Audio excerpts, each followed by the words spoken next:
quando o nosso ser interno nos chama, ele chama-nos para a plenitude. Ou seja, os fantasmas da mutilação, do sacrifício, do ascetismo, do frio, da autonegação têm que ser colocados no seu lugar. Eles são fantasmas, porque tu não sabes. Pode ser que no dia em que estás a fazer algo que um observador superficial considera ascetismo, aquilo para ti seja uma abundância enorme. Pode ser que um dia aquilo que para o outro é ascetismo, para ti seja abundância. Só é ascetismo quando é enunciado de fora para dentro. Quando de repente aquilo nasce espontaneamente dentro de ti, não é ascetismo, é expressão natural do ser. Uma rosa não é ascética por ser vermelha. Nem a rosa branca ao lado é pura e ascética por ser branca. As cores vêm da essência da rosa. Agora, se dissermos uma rosa vermelha que ela tem que ser branca, e dissermos uma rosa branca que ela tem que ser vermelha, criamos uma confusão, criamos mutilação e criamos dor.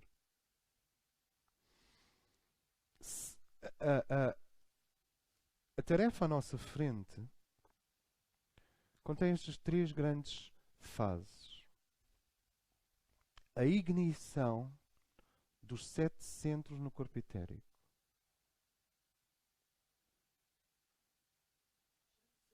Sete centros no corpo etérico, que equivale à abertura dos 7 selos da cidade sagrada. Agora a cidade sagrada és tu.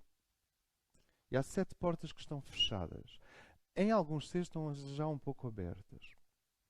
A ignição de um centro não é o mesmo que o centro estar a rodar na direção correta, radiestesicamente falando. Não é o mesmo que tu teres o centro a rodar na direção anti-horária. A ignição de um centro é a aproximação do campo monádico aos chakras. É outra coisa. A saúde energética e vibratória de um ser tem a ver com a correta vibração de um centro. Correta vibração de um centro. A libertação das correntes de vida, prânicas, tem a ver com o desbloquear dos centros. Então vocês têm centros distorcidos, bloqueados ou invertidos. Mas aquilo que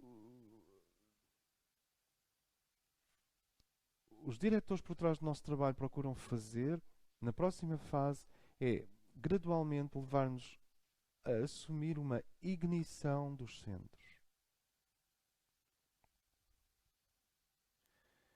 Ou seja, o corpo vibratório superior que está lá no nível monádico e que tem coordenadas para todo o nosso corpo físico 3D, XYZ. Tem coordenadas para todo, tem pontos que se ajustam a todos os pontos do nosso corpo físico. Portanto, não é um corpo vibratório, não é assim um bioplasma informe. É um corpo vibratório que é guardado pela nossa mónada, é o corpo gemátrico, e que tem 1 trilhão de pontinhos. Cada pontinho luminoso assenta sobre uma das nossas células. É como uma malha, como uma rede de senhora. Se esticares, é feito cruzamentos. E esses pontinhos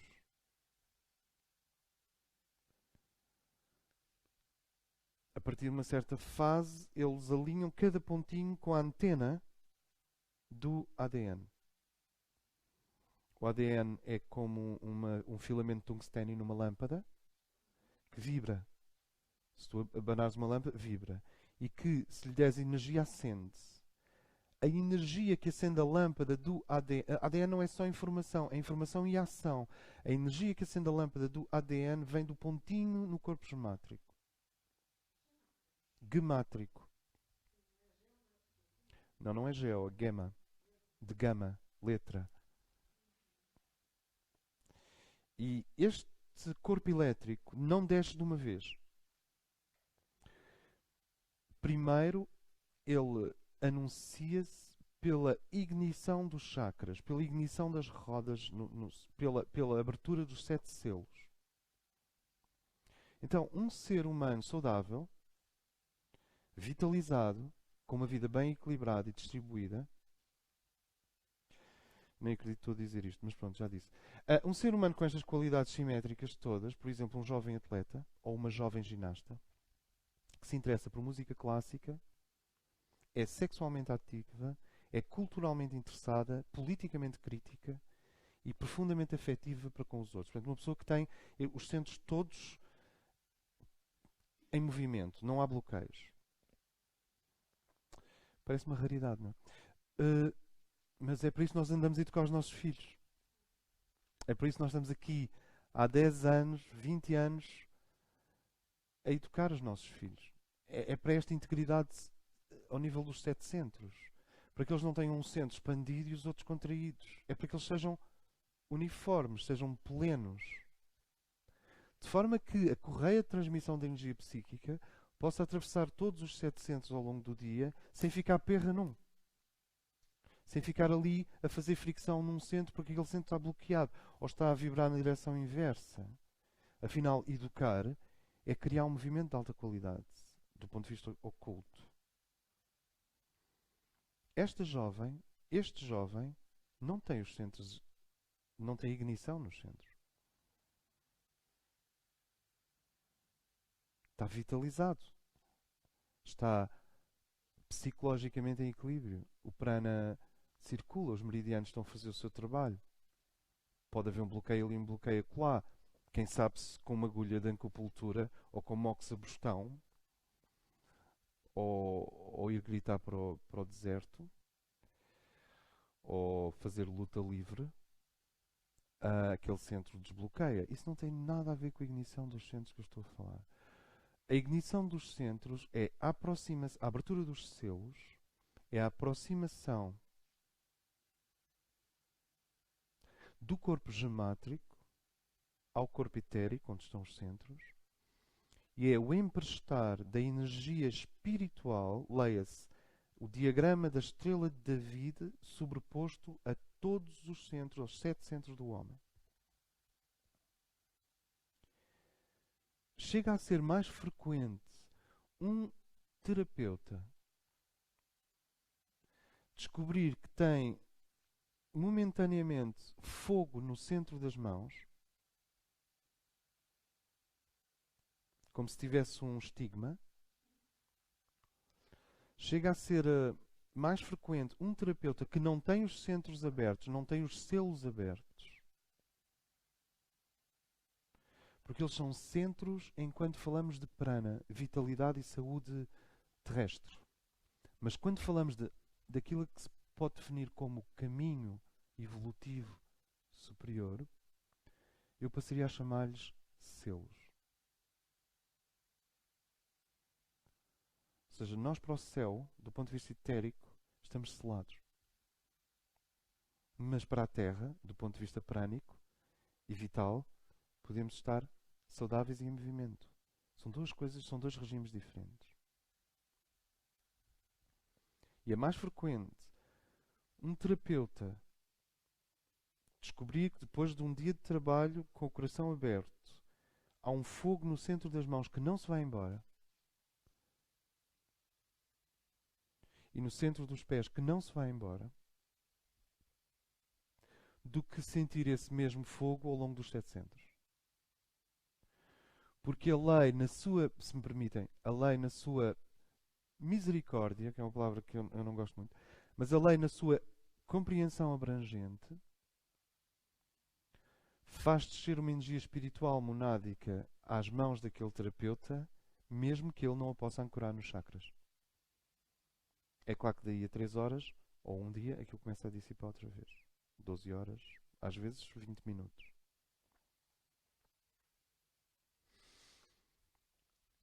Para que haja uma ignição dos centros, eu preciso fazer 3 coisas. A integração da personalidade. Saturno, em trânsito pelas casas, está no fundo, sendo uma grande manifestação de terceiro raio, está no fundo tentando integrar a nossa personalidade ao longo de áreas de vida. E o que é que Saturno faz? Sendo o mestre da encarnação, a nossa anciã, o nosso ancião, é o teu Gandalf de estimação. Quando entra numa casa, faz uma coisa a Gandalf. Dá umas bastonadas no que não pertence àquela casa e que já lá está há demasiado tempo. Vai brincar com os hobbits lançando fogo de artifício e fica a contar coisas misteriosas e interessantes a quem pode aprender. É um mestre. Então o que Saturno faz quando entra numa casa, ele agora está em Escorpião, portanto, onde nós temos Escorpião é onde Gandalf está a acontecer. Ele está a integrar a nossa personalidade, é um grande amigo. Normalmente, atenção, há exceções cada vez mais, por isso é que se fala em crianças cristal, crianças. É melhor não continuar. Mas normalmente, antes de 56 anos, é muito raro haver uma personalidade integrada, profundamente integrada. É possível e vai sendo possível, e é por isso que nós estamos aqui, é para tornar isso possível antes de 56 anos. Mas é por volta dos 56 que os corpos foram usados o suficiente para a pessoa se conhecer. Que ela pode dizer, não espero grandes surpresas de mim no sentido meramente existencial. Ou seja, eu sei que se for ao cinema ver um filme policial, vou sair lá assim. Sei que se for ter com a minha mãe vai acontecer assim. Sei que se gastar este dinheiro desta maneira vai acontecer assim. Ele já tem uma boa percepção da rede kármica e dármica e causa e efeito à volta dele.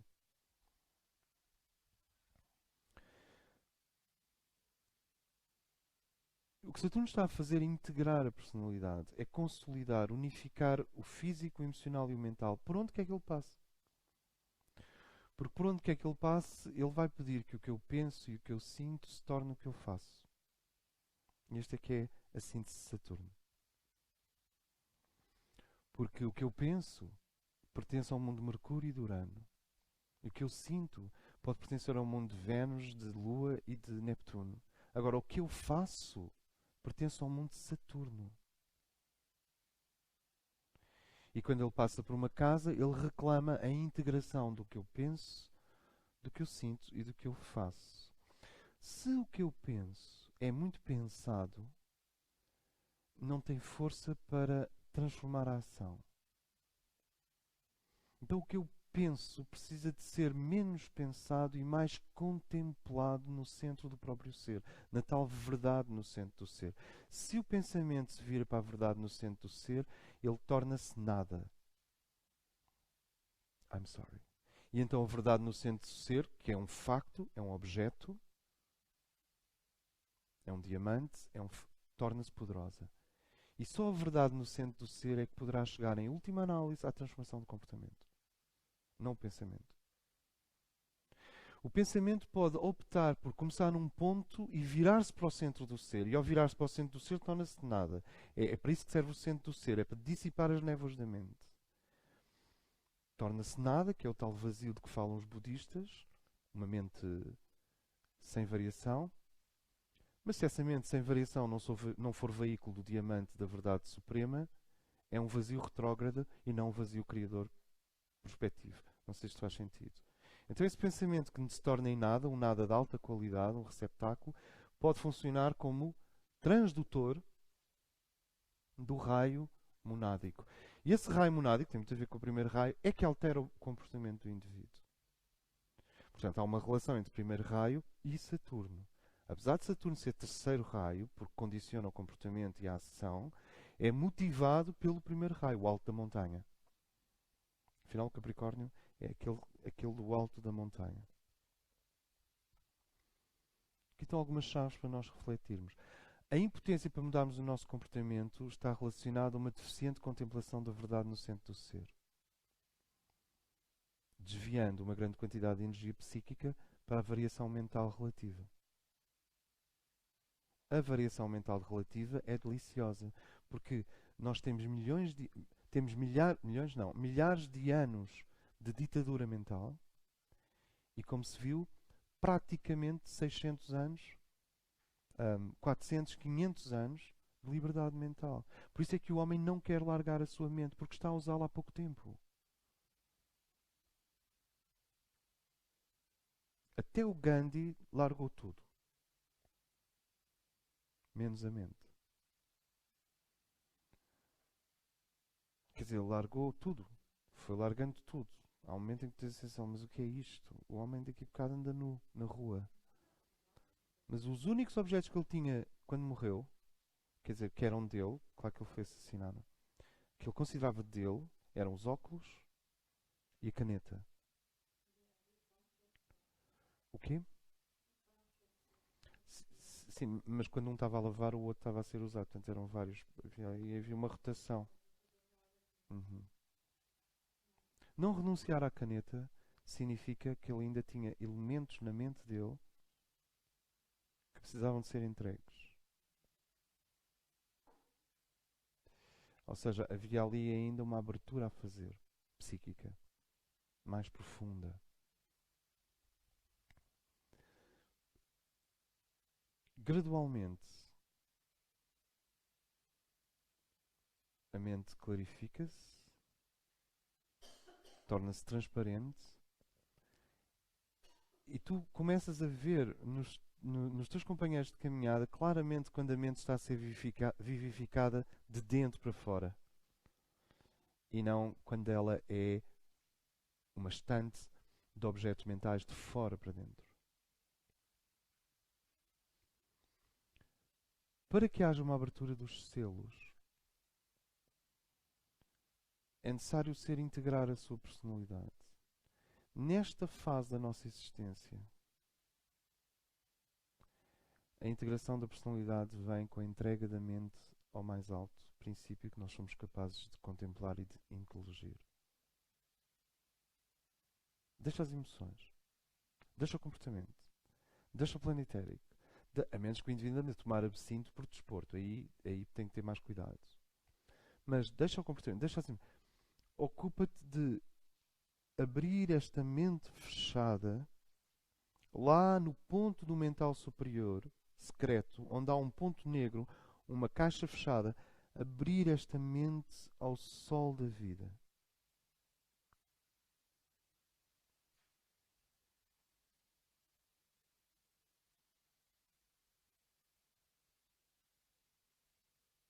Sabes, há garças que são aves pescatórias e elas mergulham, mergulham mesmo. Apanham um peixe, comem o peixe, mas depois ficam todas molhadas. E sabes como é que as garças fazem? Elas vão para um ponto alto, para um galho, para um ponto alto, e abrem as asas ao sol. Ficam assim.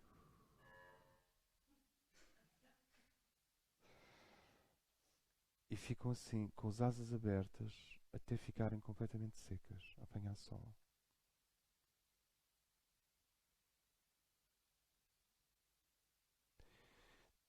E isso é mais ou menos o que o iniciado faz com a mente.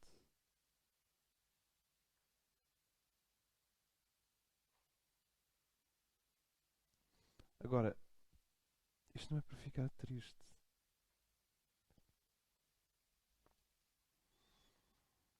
Isto é a alegria suprema de um último grande obstáculo, que é a mente refinada, a mente superior, ser aberta ao sol da vida. Eu não sei o que é que o sol da vida te vai dizer. Eu mal sei o que o sol da vida anda a tentar dizer-me a mim, quanto mais uma pessoa querer apadrinhar o processo dos outros. Mas sei que é por aqui. E quando tu abres completamente,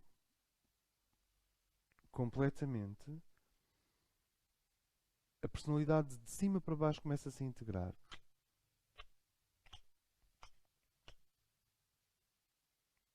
Tu vês os corpos a ajustarem-se. Depois da personalidade, à medida que a personalidade se integra, à medida que a personalidade se torna una, à medida que a personalidade se torna fiel ao eixo, como nós vimos, o raio da personalidade vem ao de cima. Ele é revelado. Esse é o raio operativo da tua personalidade. Pode ser o primeiro, o segundo, o sexto, o quarto, o quinto, o sétimo. É um dos 7 raios. Mas do ponto de vista abrangente, iniciático, tu estás a dar à luz o teu sétimo raio. Ora, isto é muito simples. Tu estás a dar à luz a chave que faz rodar os selos. Nós abrimos os selos quando chegamos ao nosso sétimo raio. Aliás, porque outro motivo é que o sistema havia de nos revelar 5 raios superiores se os 7 ainda não estão assimilados? E os 7 terminam no sétimo, que é a síntese de todo o sistema humano. Portanto, vocês podem ter personalidades rituais absolutamente demoníacas. Pensem, Exército da Coreia do Norte.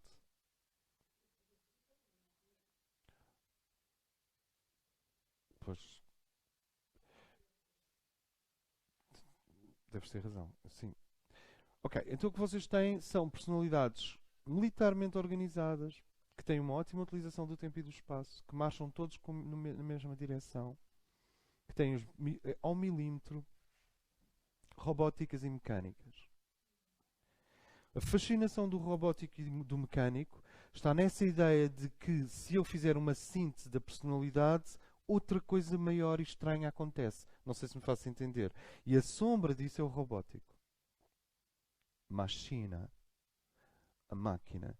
E então vocês têm personalidades com sétimos raios fortíssimos, mas não está lá ninguém para falar contigo. É robótico.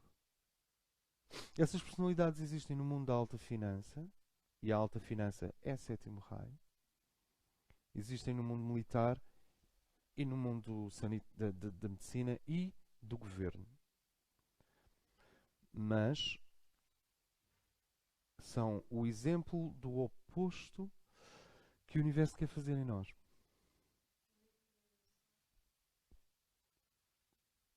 Porque o sétimo raio foi imposto de fora para dentro, ou a partir de uma coisa qualquer na mente superior, uma ideia qualquer sobre a sociedade e a vida na mente mais abstrata, e esvaziou o indivíduo de tudo o que era humano. Então, em vez de ser feita uma síntese do humano, deu-se uma expulsão do humano. Agora, aqui um pouco mais devagar. Um iniciado avançado tem qualquer coisa dessa performance da finança internacional. Parece um yuppie. Dizer que ele não perdeu o sentido do humor é dizer pouco. Ele tem a performance de um general e tem o coração de uma criança. Completamente aberto. Sensível, receptivo, curioso. Então, a síntese da personalidade é quando eu encontro o meu ritual natural. Às vezes precisamos de o perder de uma forma agonizante. Quer dizer, o indivíduo ficar completamente disfuncional durante anos para depois reencontrar o seu verdadeiro ritmo. Não sei se isto faz sentido para nós. Não é o teu caso, não te preocupes. Depois, quando tu encontras a tua verdadeira disciplina, o que é que acontece? Os corpos entram no ritmo cósmico. Deixaram de estar no ritmo humano, deixaram de estar no ritmo social, deixaram de estar no ritmo de agradar aos outros, deixaram de estar no ritmo consensual superficial e os teus corpos encontram um ritmo cósmico. Então, nós integramos a personalidade para revelar o nosso cerimonial, o nosso ritual, a nossa pulsação verdadeira. Ao revelarmos o nosso cerimonial e a nossa vibração e a nossa pulsação verdadeira, toda a personalidade perde ilusão. Não é possível o indivíduo atingir o nível de síntese do sétimo raio e as ilusões astrais, mentais e etéricas permanecerem ancoradas, parasitariamente enroladas nele.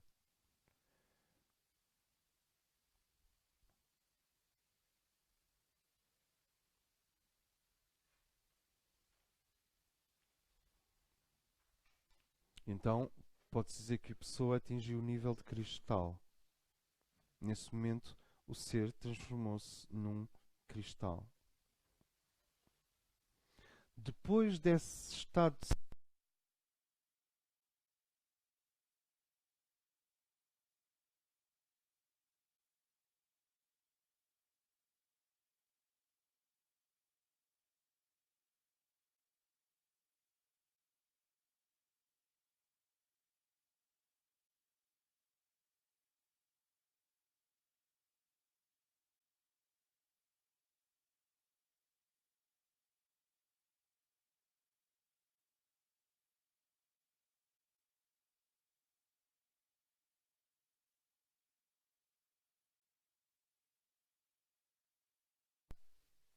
entre uma coisa e outra, quer dizer, entre esta síntese de sétimo raio, que é o raio da síntese,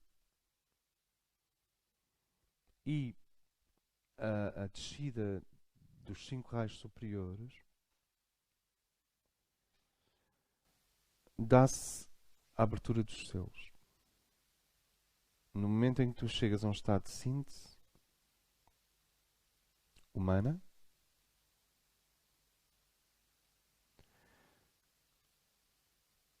por lei, o teu ser interno começa a trazer o fogo monádico para cada um dos 7 centros vibratórios.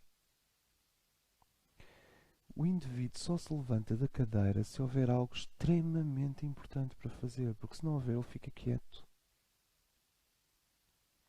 Porque agora começou um regime cósmico. O fogo do espaço tem o poder de curar a Terra. O espaço, como vocês sabem, não é vazio. Mas em vez de estarmos aqui de uma forma, digamos, da física contemporânea a dizer que o espaço é composto por matéria negra e há milhões de pontos de matéria negra, vamos diretamente à Agni Yoga. O espaço está carregado do fogo do futuro, do fogo da esperança, do fogo divino que ainda não desceu à Terra. Os planetas navegam em oceanos de fogo.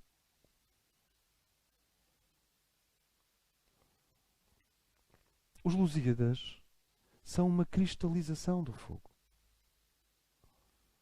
Os ovos do Fabergé são uma cristalização do fogo. A joalharia do René Lalique é uma cristalização do fogo. O Maurice Béjart, Margot Fontaine são como que momentos de revelação desse fogo.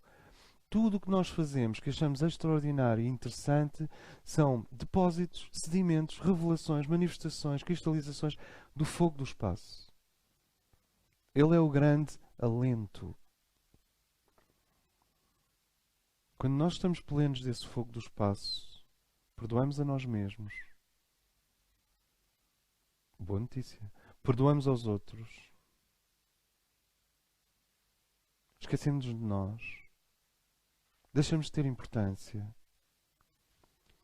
Só queremos viver e realizar aquilo que o fogo do espaço está-nos a inspirar a fazer. Ele é o grande alento porque ele é a inspiração infinita. Vocês percebem? Se não houver inspiração infinita, o universo está em risco. Está em risco de se desagregar, de se decompor, de retroceder. Este fogo do espaço, quer dizer, o fogo supraplanetário, Maurya chamou-lhe, respeitando a tradição indiana, Agni. E o processo de, depois do indivíduo encontrar a sua ordem, de fixar o fogo do espaço nos centros, e portanto ir abrindo os 7 selos da cidade sagrada no homem, ele chamou isso Agni Yoga.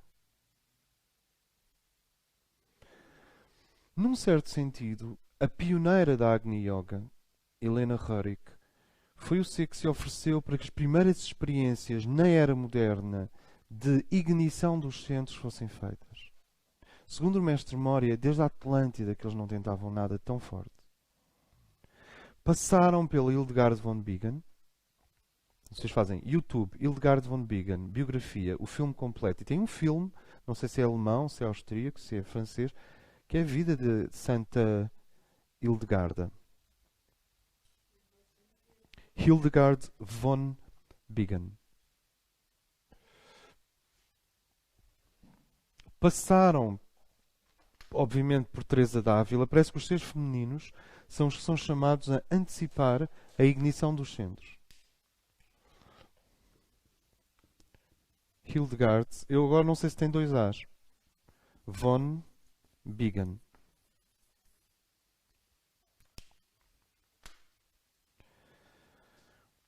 Eu lembro-me de uma coisa. Lembro-me mesmo, objetivamente, como quem se lembra de uma aldeia. Eu lembro-me de uma coisa. É que só quando o indivíduo não tem medo, nem planos, nem angústias, nem está virado para o passado, nem está a consumir-se nem culpa, e está completamente seguro de que não está agarrado a nada, está seguro em si, no seu centro, despojado não, liberto de muletas, que o fogo do espaço aparece. Há uma incompatibilidade entre muleta e o fogo do espaço. Ele é o oposto. A muleta é uma coisa lateral que te apoia para não cair para o lado. O fogo do espaço é uma coisa vertical que te sustenta para a frente. Então, nós temos a noosfera, que é onde estão a mente planetária, quer dizer, a parte da mãe divina, que é a mente planetária, onde estão as ideias do futuro. Onde estão os avanços da tecnologia futura. Onde estão os estímulos para a iluminação da humanidade. De certa forma, a noosfera é o corpo causal da Terra. É aceitável. A menos nós criássemos qualquer coisa como uma Pax-esfera, mas a noosfera conduz a essa zona a 300 km de altitude em que tudo é paz. Deve ser horrível para os greys que fazem abduções extraterrestres aqui na Terra, porque quando eles passam por ali, aquilo é tudo paz. Pronto. Noosfera, e depois tens essa zona de paz planetária, que está a 300 km de altitude mais ou menos, que é o nível orbital. Além deste plano mental superior causal da Terra, e portanto é fácil compreender que o Nikola Tesla, o Einstein, o Von Braun, a Marie Curie, o Pierre Curie, o Pasteur e alguns pintores abstratos contemporâneos que tu olhas e aquilo é muito avançado e organizado e fizeram antena com a noosfera. Eram indivíduos da noosfera. Tipo, não, hoje não posso, estou ligado à noosfera. E depois tens os grandes pensadores superiores da unidade. Os John Lennons e os Martin Luther Kings e os Gandhis e os Yoganandas. Mas esse já vai para o fogo. Esse já é outro.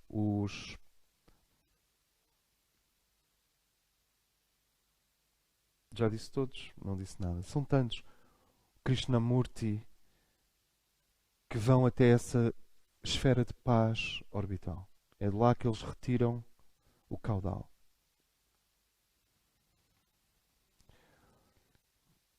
Do it!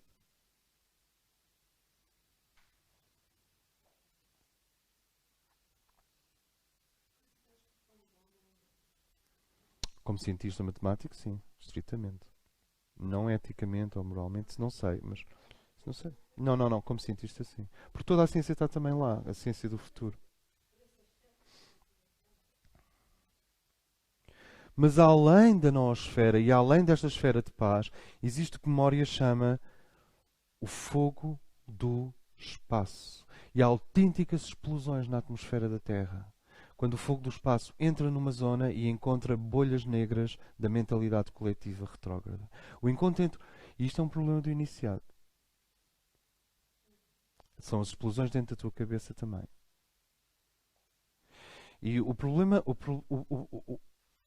Quando uma corrente do fogo espacial, atraída por um sufi, desce em Damasco e encontra a mentalidade retrógrada em relação à mulher ou à criança ou em relação ao Corão, que coloniza aquele mental coletivo, há autênticas explosões invisíveis. Há guerras abstratas nesses planos. Não sei se me faço entender.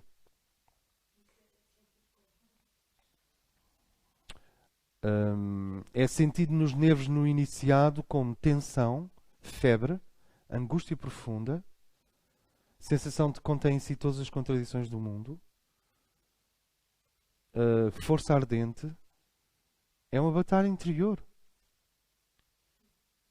O fogo do espaço é Agni, o Criador. Ele é um fogo criador.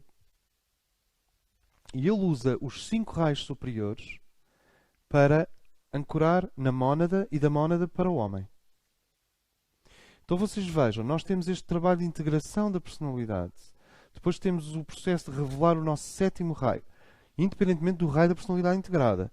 Revelar o nosso 7º raio, que é a tua técnica planetária de revelação do espírito. Não é minha, a tua. É o teu 7º raio, o teu ritual, o teu cerimonial. É tão bonito. Porque os animais têm o 7º raio natural, porque eles são automáticos, em grande parte. Então tu vês o 7º raio da natureza revelar-se através dos ciclos do salmão, das migrações das aves, dos comportamentos rituais rigorosos, por exemplo, das borboletas, da polinização, da reprodução das espécies, das correntes do mar, da maré alta e da maré baixa. E quando os cisnes partem, lá vão eles em V. Porquê é que eles vão em V? Porquê é que eles não fazem um H ou um F em V? Porque é o ritual daquela espécie. E eu preciso encontrar o meu V. Eu preciso encontrar a minha maré alta. Eu preciso encontrar a minha maré baixa. Eu preciso encontrar o meu ciclo de ir e vir. Mahavan Shotavan é um termo budista, hindu-budista, para ir para a margem do lá, beber a vibração do espírito e depois trazê-la para a vida humana. É o 7º raio que faz isto. Agora, para ser um verdadeiro 7º raio e não para ser uma personalidade maquinal de tipo militar, precisa de conter o 6º, que é uma vida reverencial por todas as coisas. Então, se o indivíduo não consegue ser reverente pela velhinha que vai atravessar a rua, ou se não consegue ter reverência pelo sem-abrigo, se não consegue ter reverência por um mestre espiritual, então ele pode começar a ter reverência pelas pedras da calçada. Porque se tu começas a ter reverência pelas pedras da calçada que estão ali, surdas, fazendo o seu trabalho desde sempre, tu depois passas lentamente para as plantinhas entre as pedras, depois para os animais, até que um dia podes então começar a olhar para um ser humano a sério. O que é uma coisa estranha, espantosa e que não dá nada jeito. Não dá jeito olhar para as pessoas a sério. Não é prático. Tem que conter o 7º raio da reverência, tem que conter o 5º raio da exatidão conceptual e da precisão vibracional. Tem de conter o 4º raio da harmonia. Tem de conter o 3º raio do movimento luminoso, da atividade inteligente e, portanto, da boa utilização do tempo, do espaço e da mente, fundamentalmente.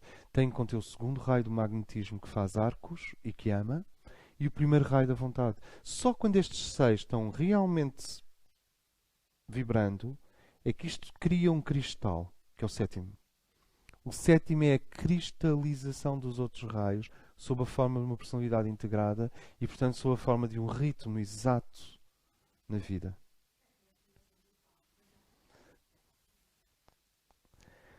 Tu vês o 7º raio no facto de que cada parte do corpo de uma ave está feita em função das outras partes.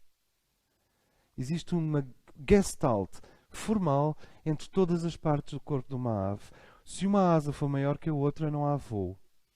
Se o pescoço em relação à cauda não tiver aquela proporção, não há voo.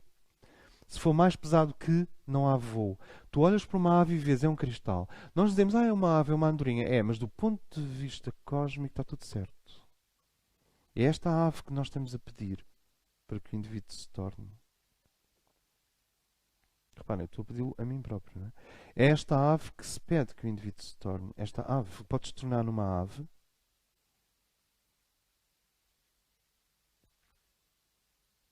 Pode se tornar num sistema afinado em que tu percebes, pronto, já chega a estar aqui a conversar com esta pessoa, porque esta pessoa neste momento só quer é receber energia astral porque não está a enfrentar os seus problemas. Então eu vou-lhe dizer, olha, a nossa conversa acaba aqui e continua depois da manhã. Conseguimos fazer isto? Conseguimos pegar em 1200 euros por mês e dizer, bom, isto vai ter que ser assim, tac, tac, tac, tac, tac, tac, tac, tac, tac, pronto, vai ser assim. Conseguimos olhar para o nosso guarda-fato e dizer, o que é isto? Mas o que é isto? Tchuc, tchuc, tchuc, tchuc, tchuc, tchuc. São estas 7 peças, e estas 5 peças, e estas 10 peças. Conseguimos limpar a nossa vida? Porque tudo o que não é voo pesa.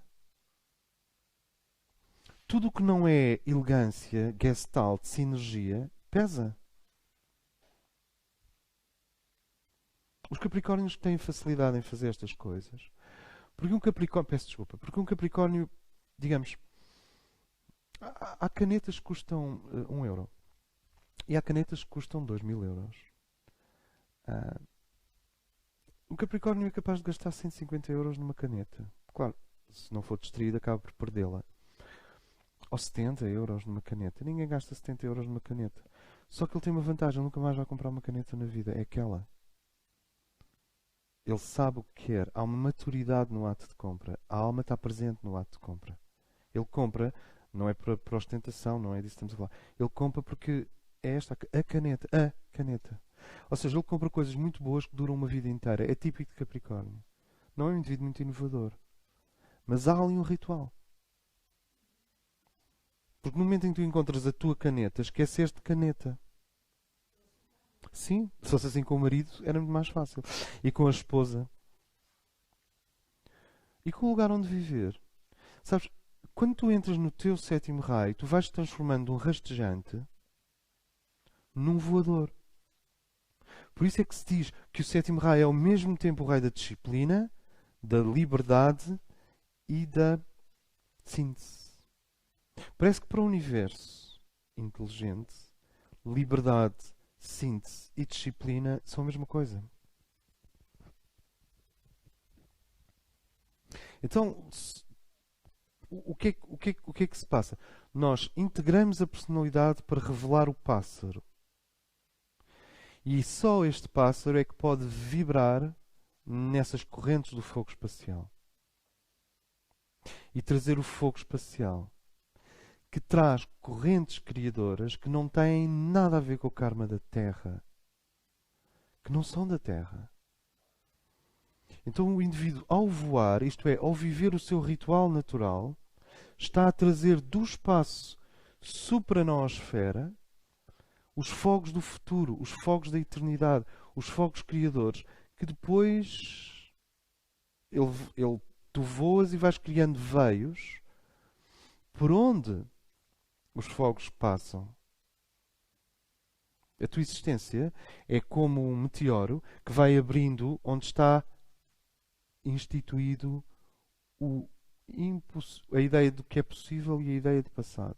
Onde os homens dizem é impossível, geralmente é com base no passado. E se dizem é impossível com base no passado, provavelmente é possível. Mas é necessário o fogo do espaço. É necessário Agni.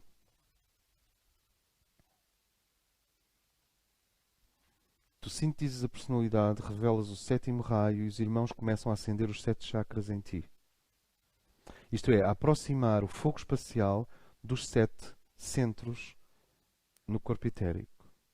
Helena tinha períodos de tiroidismo, dores nos ovários. Bem, toda a gente tem dores nos ovários. Toda a gente tem ovários.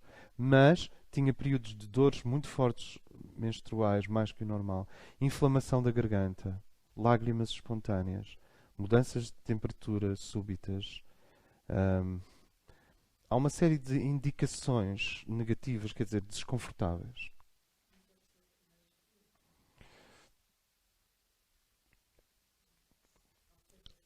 sabem o que é interessante? Helena e Nicholas Roerich, com os filhos, em uma grande expedição, todo um grupo, fizeram uma grande expedição pela Ásia Central. Essa expedição era multitasking.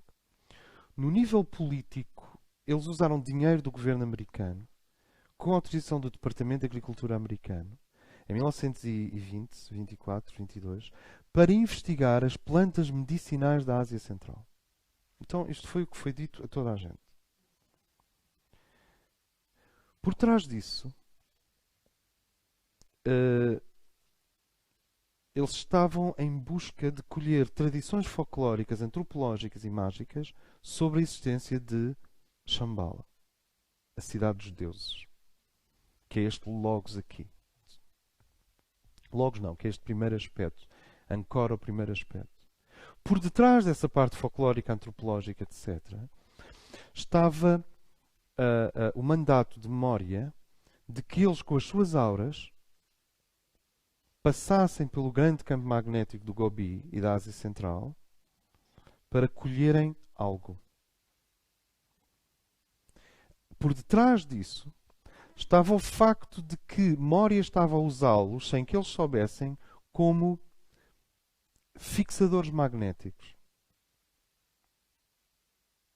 Isto é, eles acampavam, era uma expedição de 40 pessoas, eles acampavam num sítio e ali ficava firmado um poste magnético. Eles recebiam algo e deixavam algo. Pensem nas viagens de Maria, mãe de Jesus, pela Península Ibérica, até, segundo algumas tradições, ou de Maria Madalena por França. Há ali um ancorar de coisas. E por detrás disso tudo, realmente, durante a noite, por causa do alto magnetismo das montanhas do Gobi, estamos a falar de 3.000 metros de altitude, 4.000 metros de altitude, 5.000 metros de altitude, Moria, durante a noite, aproximava o fogo do espaço dos centros energéticos de Helena. E, portanto, a grande experiência dessa viagem, que depois continuou, consistia em queimar as vibrações do passado no corpo etérico e introduzir, é aquário ao mais alto nível, introduzir o fogo espacial em cada um dos 7 centros.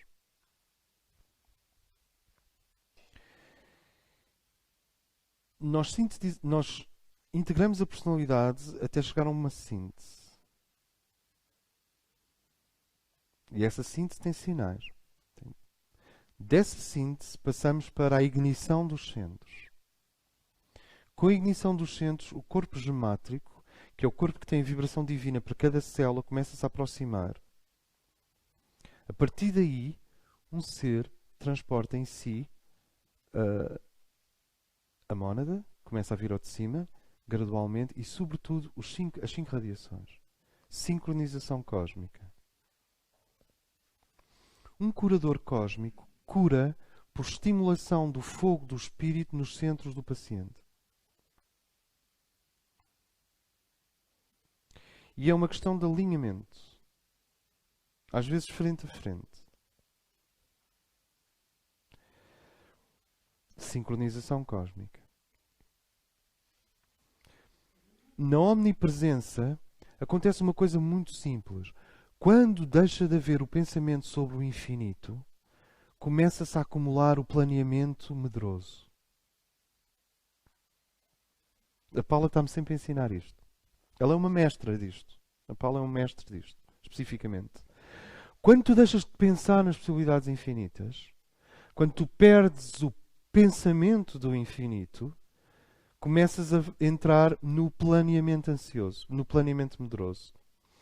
O nono centro, o nono raio, a nona radiação, a omnipresença, traz até ti a imensidão, não como uma contemplação à Fernão Capelo Gaivota, não como uma coisa tipo, claro que Mahler e Wagner têm qualquer coisa dessa imensidão. A experiência orgásmica sexual deveria trazer alguma coisa dessa imensidão, desse influxo de energia maior que o corpo para dentro do indivíduo, exceto quando é uma sexualidade depressiva. Viajar é uma espécie de mimese, descoberta da imensidão. Agora, lamento, mas o nono raio não é uma mimese, não é uma experiência orgásmica, não é uma imitação, não é uma memória, não é um símbolo, é a própria imensidão. É que a imensidão do espaço, com o seu fogo criador, estão à volta deste planeta, tentando entrar para criar as grandes autoestradas do futuro, mas sem uma personalidade integrada, sem o ser que encontrou o seu voo e o seu ritual, sem o acender-se dos centros, que está em processo, está prometido. Isto hoje é uma série de promessas, não sei se estão a ver. Isto é um encontro importantíssimo. Enquanto nós estamos a ter hoje é importantíssimo. I'm sorry? Eles dizem que têm as laranjas agora. Nós temos que ter os cestos. Sem isso, o nono raio, que é o raio de comunhão efetiva com essa imensidão espacial, a ideia é de que a imensidão volumétrica do espaço, com o seu fogo criador, não é apenas para contemplar passivamente. Gera um movimento na história, na consciência e nos homens. É esta a ideia, mais ou menos. Será que isto é um bocado abstrato?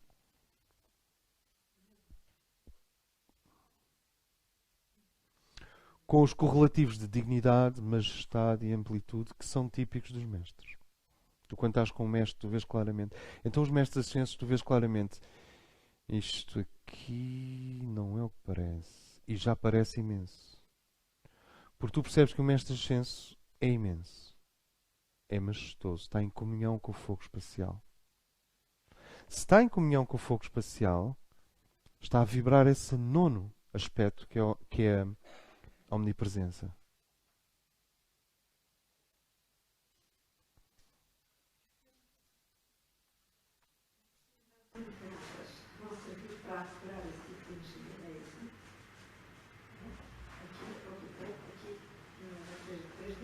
Aqui na 3D. Só que a 3D vai se tornando 4D. Porque à medida que tu integras os 5 superiores, começas a produzir alterações na matéria, num raio para aí de 10 km à tua volta, 15, 16 km, o que for. Começa a mudar a matéria. Os pássaros cantam de maneira diferente.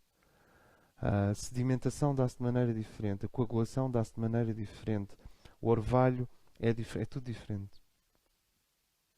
Tu tornas-te um poder celestial e um poder terrestre. É isso que está por trás do Vajra, daquele duplo cetro na tradição budista. É que à medida que tu desenvolves para cima do homem, desenvolves para baixo do homem, para as raízes, que são os 5 siddhis, os 5 poderes que vão até ao interior da Terra e que alteram o comportamento da natureza. Se nós temos uma antena extraplanetária, temos uma intra-antena para o interior da Terra. À medida que uma vibra, a outra vibra também.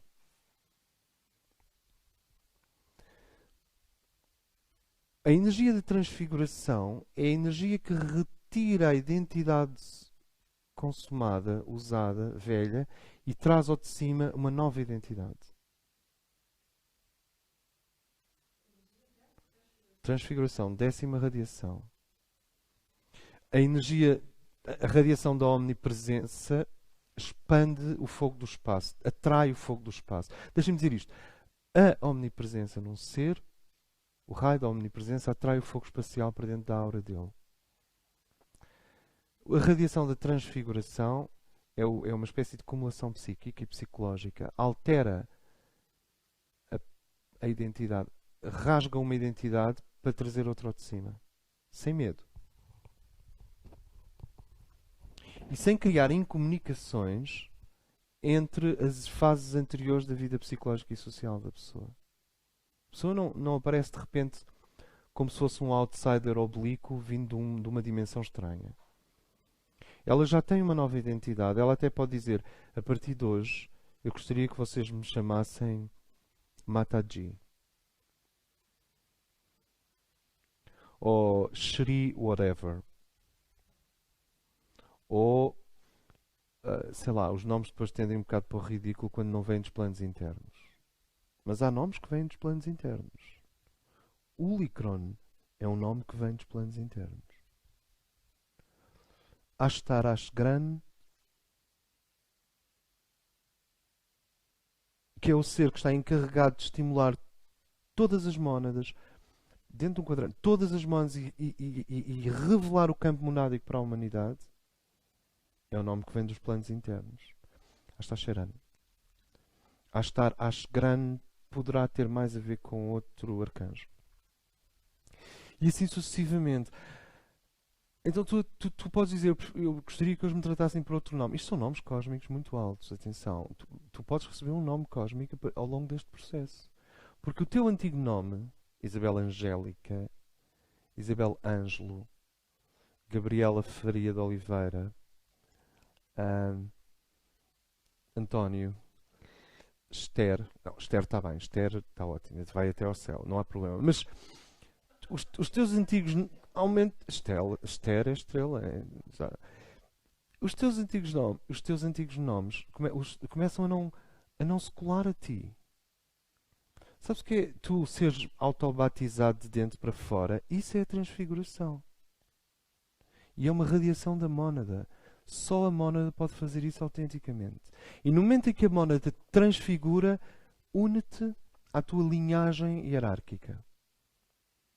À tua linhagem monádica. Só aí é que realmente o indivíduo sabe que é um curador cósmico. Que é um guerreiro cósmico.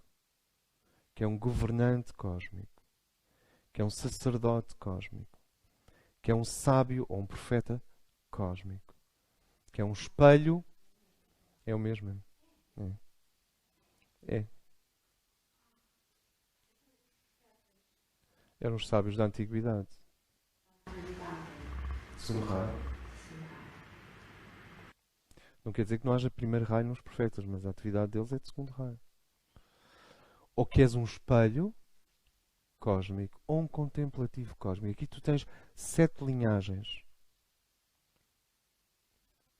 Já falámos sobre isto várias vezes e eu não tenho pressa nenhuma. É tudo gradual. Espelho, contemplativo, governante, guerreiro, curador, sacerdote, sábio. 7 linhagens hierárquicas. Com o raio da transfiguração vem a manifestação da tua linhagem. Por isso é que há seres que só começam uma tarefa planetária depois de mudarem de nome. E é preciso respeito. Porque ou aquilo é falso e o indivíduo precisa ter ainda mais respeito. Tipo, isto é mesmo falso, deixa-me respeitar. Ou aquilo é verdadeiro e aquilo é mesmo uma mutação na identidade que permite ancorar uma vibração muito maior. Quer dizer, imagina que nós, que daqui a 4 anos, uma pessoa deixa de tratar a Esther por Esther e descobrimos que o nome dela lá num plano superior é... Não sei, melhor não dizer nada agora. E quando ela ouve esse nome, toda a personalidade dela se dilata e expande e ela ancora uma energia muito mais alta. É um nome vibratório. Ela não deixa de conseguir articular-se com as antigas fases de identidade dela. Se for ter com a avó e com os primos, continua a ser a Esther. Mas lá dentro ela já mudou. E com o seu grupo de trabalho ela já mudou. E com o seu grupo iniciático ela já mudou. Acima, ou noutro plano, além do raio de transfiguração, existe este raio da omnisciência. Esta radiação monádica da omnisciência que te mostra o que cada coisa precisa. Já dissemos isto tantas vezes. Te mostra, que dá o conhecimento sobre o que quer que seja. Não um conhecimento enciclopédico, um conhecimento interno.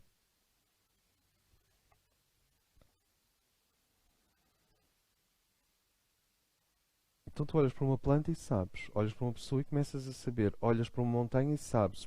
Pões uma mão sobre um livro e sentes. A omnisciência dá-te acesso aos planos akáshicos, à mente divina e à verdadeira informação sobre as coisas. E finalmente o raio da libertação, que é o raio que mostra subitamente que o universo todo é uma bolha de sabão.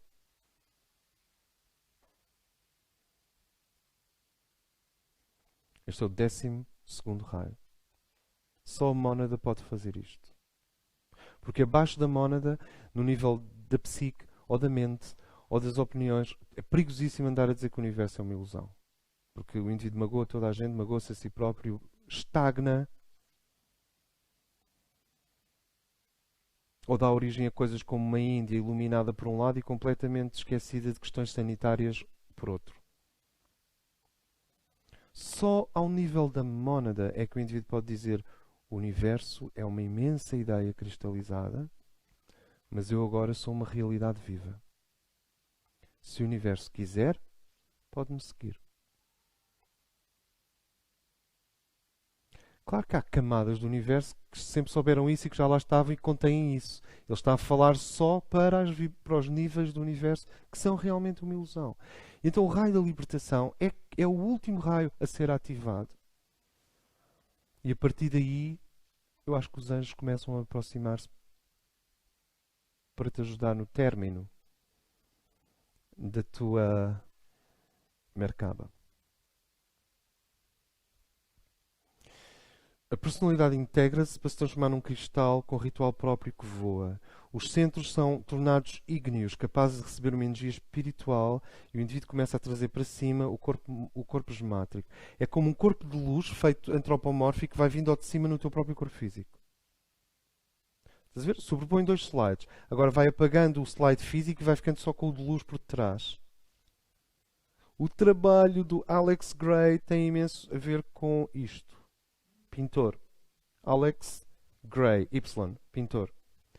Depois do corpo gemátrico e destas zonas de ignição estarem vivas, estarem em movimento, então o indivíduo começa a trazer para dentro da vida, e esse é o grande serviço.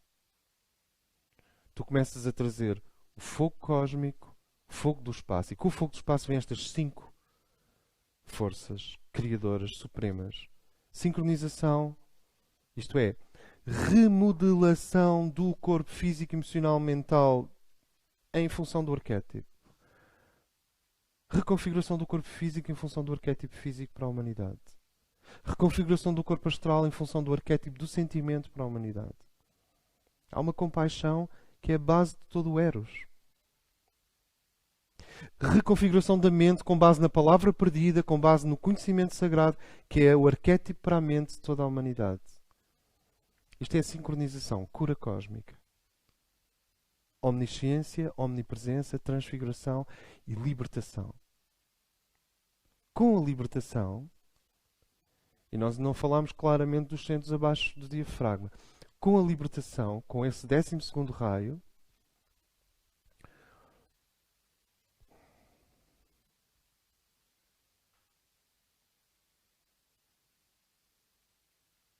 tu sentes que o teu projeto no mundo, no universo e nas reencarnações está consumado.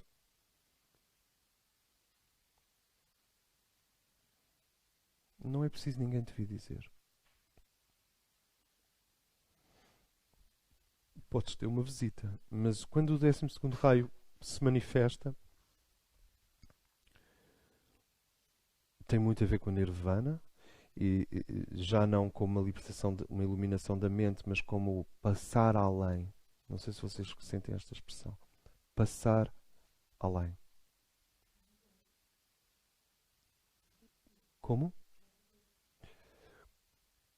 Todo o karma, todo o dharma, qualquer ligação ao universo criado, termina.